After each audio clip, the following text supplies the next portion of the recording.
Я рад пригласить нашего следующего спикера, поэтому позвольте представить вам Elad Drory, Chief Product Officer at SuperPlay. And welcome, Elad. Welcome. Hello. So, how are you? I'm great, Terrace. How are you? Yeah, I'm great also. So, nice to see you. Nice to have you here today. And you will have a 40-minute slot, and I will just switch on your presentation and wish you good luck and have fun. All right, great. Well, I don't have an audience in front of me, so it's a bit weird, but I'm not used to this kind of lecture. Anyway, I'm Elad. Hello, everyone. And my lecture today is about injecting your games with soul, which is a bit of a pretentious title, but it's something I very deeply believe in, and I think is adds a lot of value to games if you give them a bit of personality. So that's the main thing we're going to talk about today. Just a little bit about who am I. So I've been making games for about 10 years now. In various, call them game design, call them product roles. I was at a work for hire studio when I started called Sidekick, and we made Kinect and VR games and mobile games, and that gave me the chance to fail a lot, actually, and that was great because I feel like I got a lot of crappy games out of my system. I think everybody that makes games has a few bad ones that they need to get out before they get to the good ones. And then I got to Crazy Labs, which was then Tubtail, and we started making casual games there. When the company was transitioning to casual, today they're making mostly casual games. Made a few successful games there, got a few tens of millions of downloads through that. And then I flew off to Finland to work at Rovio, where I worked on a bunch of games with Angry Birds in the title. So Angry Birds Go, Angry Birds Transformers. Later I moved to Stockholm in Sweden, and that's the studio that makes Angry Birds 2, Angry Birds Evolution. Worked on my own projects, mostly in kind of the RPG collectible space. And then I came back to Israel and we started SuperPlay. So who's SuperPlay? Well, we started less than 3 years ago. This is something we wrote in March 2019. We set ourselves a goal for 5 years in the future, which was become $1 billion company by consistently creating memorable casual games that leverage timeless gameplay. So that's also a bit of a mouthful and also a bit pretentious. I promise I'm not so pretentious, but I feel like it's really important to set these kind of high goals for the company. And okay, so that's how it started, but how's it actually going? Well, actually, it's going really good. So our first game, Dice Dreams, is doing amazing. It's been downloaded millions of times. It's making over $100,000 a day. The ratings on the store are great. The responses are great. So we're very, very proud of that. We're almost 100 people now in 4 locations, including a beautiful new office in Kiev, beautiful new office in Tel Aviv. We have an office in Romania, and we have an office in India. And it's going amazing. And that 5-year goal we set to ourselves, I think we're very much on track with that, if not even better. So I'm very, very happy about that. And that's enough about me. So anyway, what are we talking about today? So really, this talk is about the process of first creating a game and then maintaining the quality and the personality of that game. So we're going to briefly cover the first phases of making a new game. Then we're going to talk about how you find that kind of unique soul, unique personality for that game, and how you maintain it and scale it when you become a bigger organization. And hopefully at the end, we'll have time for questions and answers. So let's hit the road. All right, so starting a new game. Assuming you have a game idea, which is where you start with some kind of idea, but we'll talk more about ideas later. But ideas are good and important. Execution is even more important. This is an example of the first kind of mock-up I did for Dice Dreams. And the idea has to have business sense, obviously. So it's not just about telling a cool story or coming up with cool gameplay, you have to have a good idea of why you're making this for the market, and good business reasons to do so. In our case, in the case of Dice Dreams, we saw this new genre of call them spin and build games, which started with Pirate Kings, and later Coin Master came along, and later Board Kings as well. And so we felt that genre was gonna blow up, which it did, and we decided we wanted to be in there. And we said, okay, we'll make a game where the mechanic is about dice rolling within this genre. Um, and I think that's just super important, because I don't know, a lot of you probably in the game industry have this situation where someone comes to you with like a game idea, and really what they're doing is telling you a story. So even though this talk is about kind of soul and story and theming, it's really, really important to keep in mind that the gameplay and the business is first. And really, you have to start with the gameplay. Everything else you're building serves the business and the gameplay. So obviously, you start with prototyping, with playtesting, etc., and that's the core of your game. Before you even talk about characters or story or whatever, you first need to understand what the game is, and then you build around that. And then in parallel to that, I've numbered these slides, but really all of this stuff kind of happens in parallel when you're starting a new game. You have to know who your audience is. So who are you building this game for? And this is just a screenshot from Facebook Audience Insights, which is a great tool for getting info about who the audience is on a macro level and on a quantitative level. But you also have to go to the qualitative and actually talk to people who play the kinds of games you want to make, talk to people in the industry, really get a feel for why it is that people play these games. And then once you have that, you can and you must actually set some kind of core philosophy and core design pillars for your game. So these are the guiding principles where everything you make later is influenced by these pillars. And so in the case of Dice, again, it was a few of these were the core pillars that we had at the start. It had to be a happy place, because we understood that people go to these kinds of games as a sort of escape, as a sort of way to unwind after a long day or before a hard day. So it had to all be happy, happy, joy, joy. We wanted it to be very physical and satisfying, because as soon as we said dice, for me, it was obvious it had to be 3D and it had to be with real physics, because when you're rolling dice, you want to feel that. You can't do that in 2D. So the game had to be physically satisfying. I wanted to create a seamless world. So again, if you play Dice Dreams, you know that it's not like a lot of different UI screens. It's one big 3D world where you're moving from activity to activity. It's kind of like I like to think of it like a theme park, especially with the live ops that we're doing today, where we want people to come in and experience the different rides in the game every day. And then characters. Once you build a world, you have to fill it with characters, or it's very lonely. So characters in every corner. And the last thing was that rolling activates the world. So this is kind of something from the world of Casino, I guess, more like it's just about making the core interaction with the game also the most fun and the most meaningful. And I think, if you look at a slot machine, you'll note that, when it's not spinning, it's dead. Like nothing is happening. It's silent. There's no lights. There's no nothing. So it's the same. I felt it had to be the same with dice, where only when you're rolling, everything kind of is triggered and working. So those were the core pillars. Super important to have that, because later on, that's going to influence every feature and every design we make.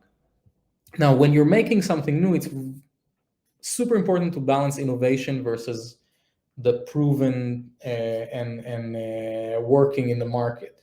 So I like to think of it kind of like a three-legged chair or beast or whatever it is, where you have your core game, you have your meta game, and you have your theme, and you don't want to innovate on more than one of these, really, because then you have a very unstable game. So you can innovate on maybe two things a little, you can innovate on one thing a lot. Again, in the case of dice, we had an innovative core game with the dice. We had our own kind of theme, but it wasn't like a made up, it wasn't like we made the world building Dune of mobile games. Like we just, we took a pretty generic fantasy world, made it happy, put some characters in it. So we felt like that was right for the market, and the meta game and the economy were something that was proven in other places. and I didn't feel the need to screw with it too much. And I think, as a general rule, as someone who's made tens of games from the ground up, I think when you over innovate, you end up losing. This also really relates to the marketing side of things, which, as we know, is a huge part of making mobile games. So the CPI side of the equation is mega important. And there's a great book by a guy called Derek Thompson called Hitmakers, where he talks exactly about kind of the new versus the familiar. And in a gist, what he's saying is, people don't really like things that are too new. They like something that they feel is familiar to them but has an interesting twist. So a good example of that is, Star Wars, back when it came out, obviously was super innovative in terms of the world building and the theme, but in terms of the structure and the story, it's a very classic kind of hero's journey. It's essentially a Western in space. And so that works really well. And here, of course, are our peons in a semi Star Wars-esque, maybe homage, but not copyright infringing image. And of course, when you're building a new game, you're also building a team. I personally am a completely useless person, and I just do product and I do ideas and I do design. And so I need a team to make dreams come to life. And building the right team, getting those champions on board is super critical. Today, all the leads that we started with are managing many other people today, and so finding those right people at the start is make or break, obviously, for any game. And also it's the people that you can vibe creatively with, that you can brainstorm with. So actually we hire for vibes in SuperPlay. Like, we just want people that we get along with and that are talented, and we take it from there. And the seventh and eighth rules of this of starting a new game is have money and don't not have money. And I hope that is clear to everyone. But games need a budget, they need a scope, and you have to make sure your dreams align with what you can actually afford. You can start with the prototype phase doesn't need a lot of money, but once you want to make that main game, you're going to want to either raise money or figure out how you're funding that whole thing, and that you actually have the budget for it. And lastly, when making a new game, you got to be ready to kill it. Games don't have a right to exist. Like, they're not human. Assuming you believe in human rights and that humans have an inherent right to exist, which of course I do. So no, but games don't have that privilege. Like, really, the game has to prove that its existence is worthwhile. It starts at the start of the prototyping phase with just gut feeling and responses from people around you. And then in the soft launch phase, it's about the numbers. If the retention is not right during soft launch or whatever, then you got to kill it, and be very, very ruthless. Every new hire in SuperPlay for the first 9 months, I told them, this might not be the game, this might not be it, and we might have to kill it. And that's okay, because we had the funding to make the next game, but we were living at the time off of investors' money. And it was really important to know that we're making the right game for our company and our future. So the finger was definitely on the trigger. I'm happy to say that DICE proved itself time and time again as the game it needs to be. And so we didn't kill it, it's alive. So that's, in a nutshell, about making a new game. Now we get to the heart of things, where you have your game, right? But it's kind of a skeleton at that point, and it's kind of just gameplay and framework. And now comes the time to inject it with that soul. So first of all, what do we mean when we say soul? So really, it's like I said, it's personality of the game. It's making a game that is memorable, and that's why part of our mission statement is to make games that are memorable, because production value on its own has no value. It's not like being expensive is not a value in itself.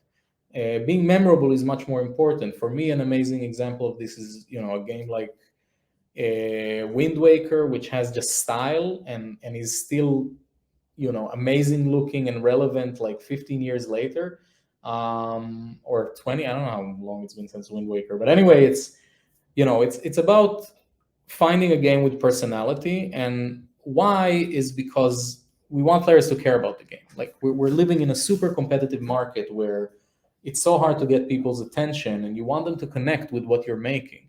And so I actually took this slide, graciously borrowed it from a person I admire, who is Mons, who was the product lead on Angry Birds 2. And this is something he told us back at Rovio, that he said we have to turn the game from this to this. And so what does that mean? From a Rubik's Cube to a puppy, it basically means, if your game is just a toy, if it's soulless, then people play with it and they have fun, okay, and then they put it down and they forget about it. When you're interacting with something like a puppy that has personality, that evokes emotion in you, then you remember that experience, and when you put it down, you're still thinking about it and you're dreaming about it. And that's really where we want to be, especially in free to play, especially in games as a service. We really want to create a connection with our players, and we want to maintain them and retain them for years to come. So it's really about making your games into puppies. Okay, so and the way we do that is through characters. So we introduce the characters are the personality of your game. And so you start first by understanding what are the needs of the player.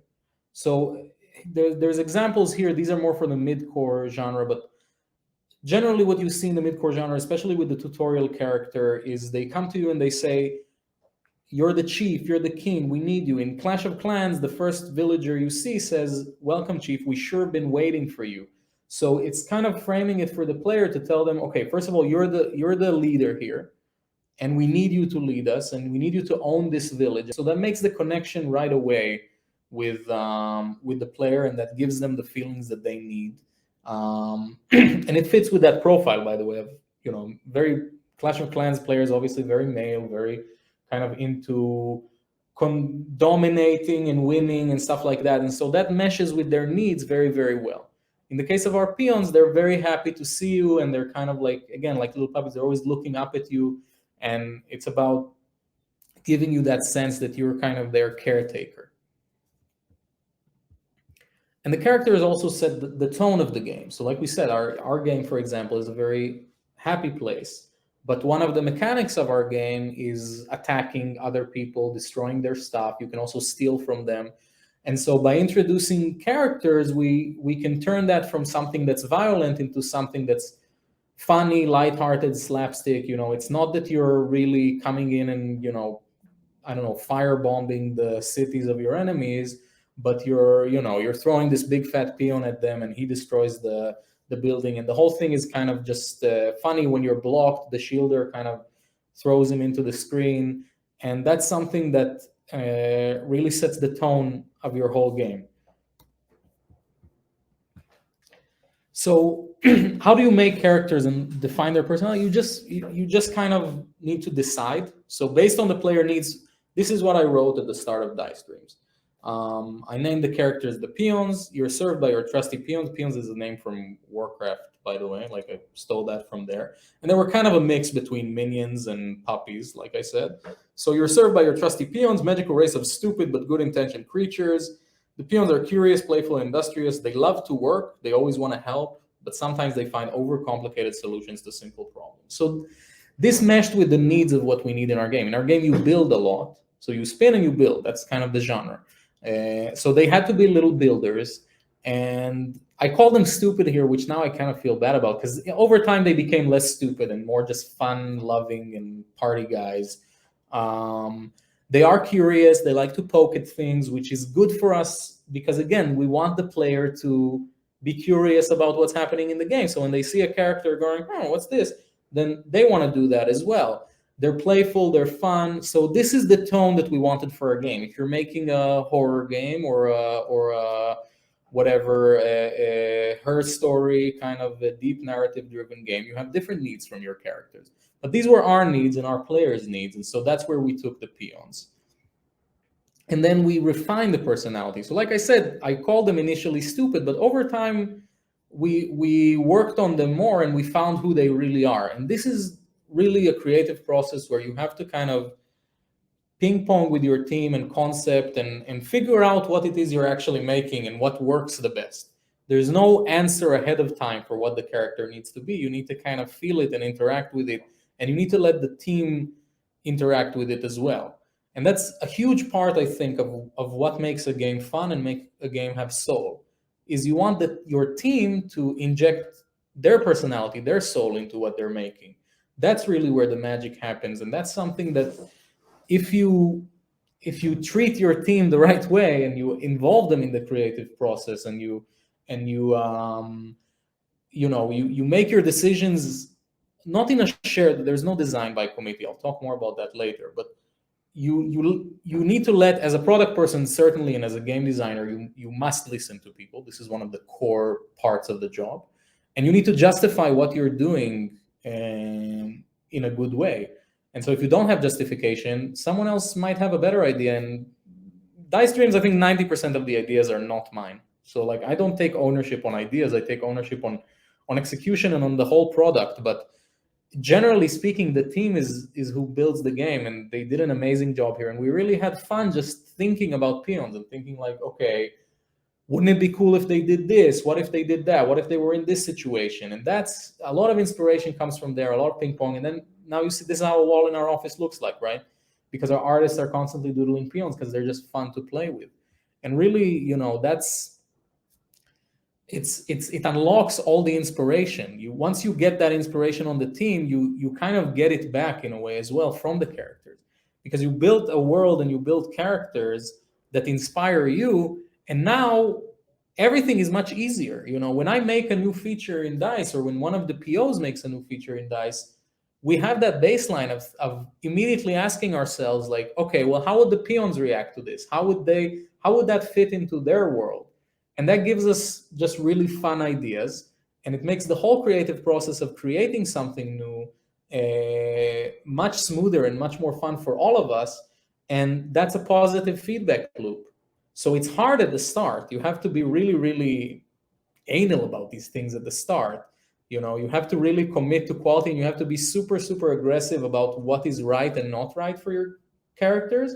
But once you reach that point, then it starts maintaining itself. And I think that's the next phase of this talk is really about that. It's about keeping that spark, maintaining that spark. So today, again, like, I'm assuming you want to grow your businesses. And so our business now is almost 100 people. We need to figure out how to scale that. It's not something that, like, it's cool that me and a couple guys in a room came up with the peons at the start, but at the end of the day, you wanted to be able to scale to $1 billion business, and you do that by a few things. So one, like I said, in the early days, and also all along the way, it's really important to guide your team to grow in the right direction. So allow them to grow. I kind of think of it like a bonsai tree. So you're growing something, and you need to be super aware as soon as you can. If something is sprouting in the wrong direction, you snip it, you cut it. So if somebody comes to you with an idea or says, I'm going to do it like this, and it doesn't feel to you like it meshes with your vision, you need to put an end to it, not in an aggressive way, but you need to kind of say, no, that's not it.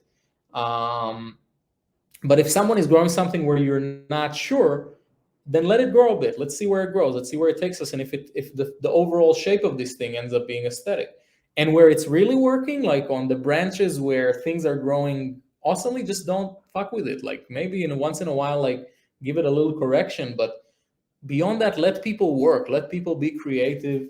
And let people grow things and inject part of themselves into this thing, because it comes back to you eventually with a just much better product. So that's especially true in the early days. In the early days, we nearly murdered each other in SuperPlay. Like, it was a hard creative process, and there were arguments, and there were things. It feels stupid to argue as much as we did about little orange creatures, but I think it was really, really important. And today we have that baseline where we still need to do course corrections, right? It's not like cruise control at this point, but it's easier today than it was then. And I think, actually, I'm going to skip this slide. I think a lot of that comes in the early days from really committing to a certain level of quality and setting a very, very high bar of quality, because quality is binding. So again, you have to push really aggressively at the start to make something at the level that matches, the best in the world, and matches your taste and your standards. And it's not easy, because it's like I said, there is something aggressive about it. Someone finishes something that they're working on and they're happy with it, and you have to come in and say it can be better, and you do that over and over and over again, and it's exhausting. But at the end of the day, you've committed to a certain quality to yourself and to your team, and to the players and to the market. And what that means is, today, SuperPlay and Dice Dream specifically is at a certain level of quality where there is no possibility, even features that I'm not involved in, even if someone else is working on something, they see in front of them the quality that we made, and they know they can't go below that significantly. Like, they will look around the room and they will say, okay, it's not good enough because it's not at the level of the rest of the game. We can't just, if we take the beautiful 3D world of Dice Dreams and we put some, I don't know, billboard 2D crap on it, it's not going to feel right on the art level, but also on the experience level, on the UX level, on every kind of level of the game, performance, whatever it is. We've committed to a really high standard of quality, and today that quality is binding to us. We cannot dip below it, because the players will notice, the market will notice. And so, again, it's a positive feedback loop. It's something where it maintains itself beyond a certain amount. It's still easy to slip. Like, you still need to be on top of it and push the quality high, but it's much, much easier after you've done the initial work.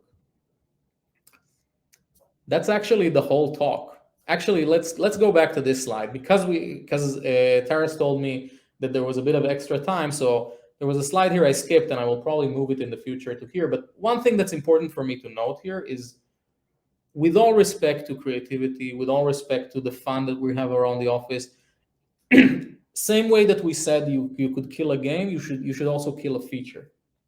So you can't fall in love with your own characters and your own features. You need to remember that they serve the player's needs, that they serve business purposes, that they serve the product.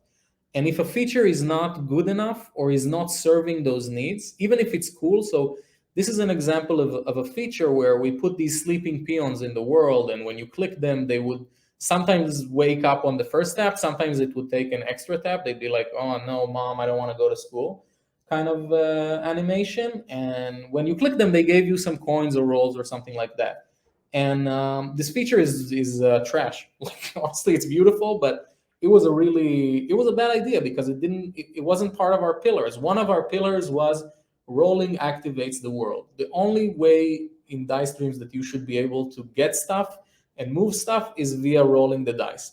And when we introduced this, it added so much noise to the game, and it also added kind of a way where you thought to yourself, wait, but I can just collect things from sleeping peons. It took the focus off the rolling, which in retrospect was a mistake, and the feature was a failure, and we later killed it, or actually we're in the process of kind of experimenting with it now.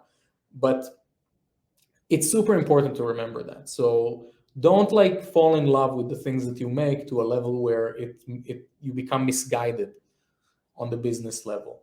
But beyond that, use the power of that personality and soul and the creativity and inspiration that it unlocks, and you'll benefit a lot from it.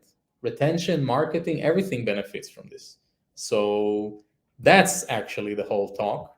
And thank you everyone for listening. And now I think we have a lot of time for questions. Yeah. Wow. Well, thank you. That was really awesome, and your um, your ideas and your insights about pillars. You know, I'm a host of the AB Library podcast, and we have a lot of great guests in our podcast. And the pillars of the game is one of the significant themes we were discussing a few podcasts ago. And the pillars, this is a really massive and great thing in the game development, I think, because don't fall in love with your ideas that don't fit your pillars. Wow, such an great move, and it requires courage, I think, and mm, it requires right people to find out what is good and what is wrong. Thank you, brother. I appreciate you. Yeah, exactly. I mean, we do what we can. Like I said, we sometimes we miss, and if we do, that's about surrounding yourself with people who speak the truth, and it's about surrounding your and creating a culture also of honesty and of quality. So luckily we are, or maybe not luckily, I don't know, we are just not capable of shipping things that are Mhm. below our own standards in Superplay. We really just, we are horrible at timelines, by the way. Like, we're really really bad at shipping things on time because we never really want to let go of them until we're happy with them. So it's not like Blizzard levels of done when it's Yeah. done. And we look, I just want to mention when it's done. Yeah.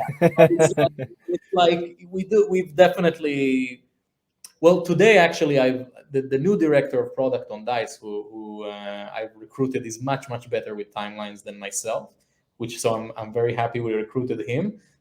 So now Congrats. recently we started shipping our sprints on time, but I think the first 40 sprints of the company, which I was leading directly, 40. 30 40. 35 40 sprints, something like that, 30 sprints, I don't know, Wow. at least 80% of them were not on time. So I'm not good with timelines. But at the end of the day, the overall timeline that it took us like a year to get to global launch, and we're making the money that we are today, the overall timeline is good. But the details of like when everything will be out, that's only when we're happy with it. And I think, yeah, I talked about the bonsai tree maybe, but I also, I think part of that is, and part of the culture you need to create is there's a few things about it. One is being Mhm. honest with each other. Two is, so it's kind of like growing a plant, really. It's like you need that fertile ground, you need to water it, and you need to take care of it. You also need to give it sunlight, which means you need to show it as soon as possible. So if anybody in Superplay is kind of holding things close to their heart and they say, oh, I'm not ready to show it yet, and I'll show you when it's done, that's not acceptable. Always, Mhm. always show what you're working on, get feedback as early as possible, because that's how we grow. And the other way that a plant grows is if you shit on it. It needs fertilizer, so you need criticism. You just need to like be very honest with each other, and like say, I don't think it's good enough. And at the end of the day, people are very thankful for it. So again, maybe I'm presenting a pretty grim picture here, but really, if we look out to our amazing new office here, I think people are super happy, and we know they're super happy, and that's, I think people appreciate you at the end of the day, because what they enjoy is making things that are good and successful. And by pushing each other to be better, even if it's tough in the moment Mhm. and it's maybe a bit hard, then at the end of the day, we're very, very happy that we pushed higher and got higher quality. I have a question for you. Yes. Your session is called Injecting Your Games with Soul. And Mhm. the question is, can you inject the soul to the existing game? It's Or hard. or is it just has or hasn't question?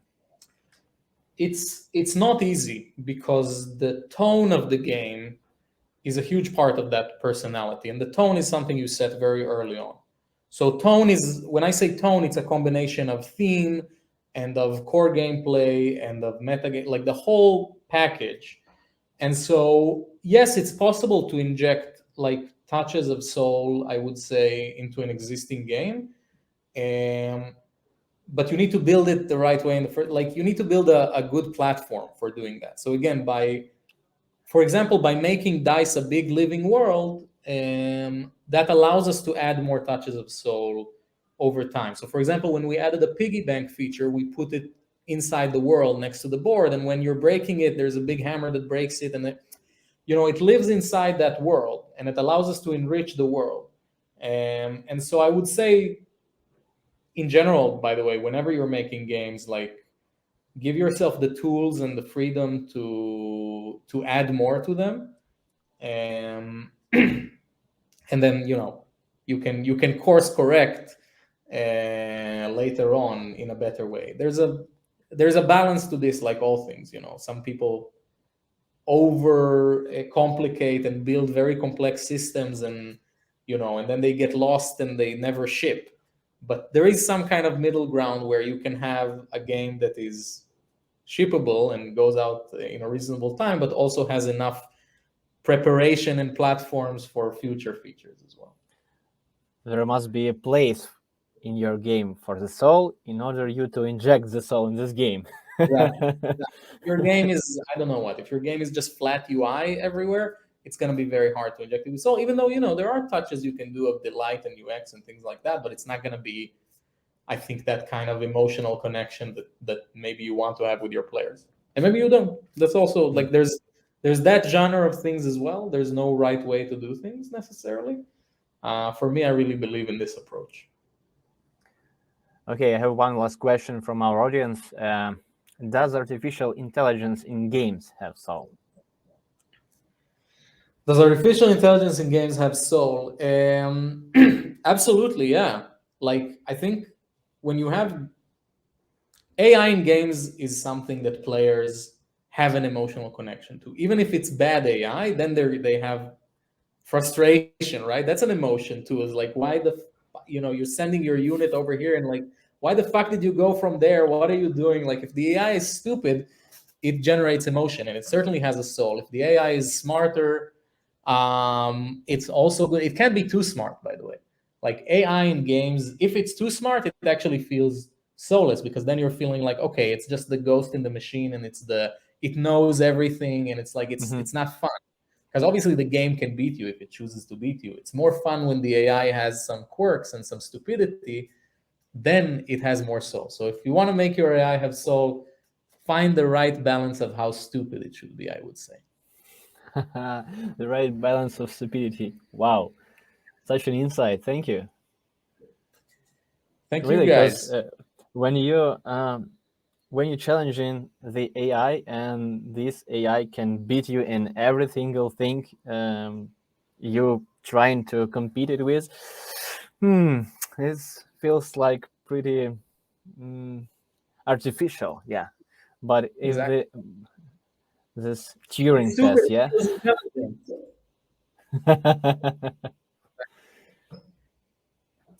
Well, All okay. right, Thank brother. you a lot. Thank you. It was really, So, really nice to have a talk with you, and I wish you good luck and thanks for joining us today. And I hope to see you soon again. oh, I forgot. Oh, wait. I forgot one Whoa, thing. yeah, yeah. We're hiring. So that's the whole. Nice. That was my pitch. That was the reason I was supposed to be here. It's like when people come on a talk show just to sell their movie or something. No, but really, I mean, I enjoyed giving the talk, and I hope everybody gained from it. If you're in the market, SuperPlay is hiring. You can check out our website, and we're growing all the time. It's going amazing. And actually, I think also tomorrow, anybody who's in the physical convention, we're gonna have a booth. We're gonna have some competitions in the booth. So check that out. There's some prizes, and yeah, Awesome. we'll see you around. And I hope if you're good, you can join. If you're not, Wow. maybe not. Let's Maybe see. later. Yeah, maybe later. Maybe later. Wow. And awesome, guys. Awesome. So thank you, brother. Have a Yeah. great day. Thank you. Cheers. Thank you. Bye bye. Cheers.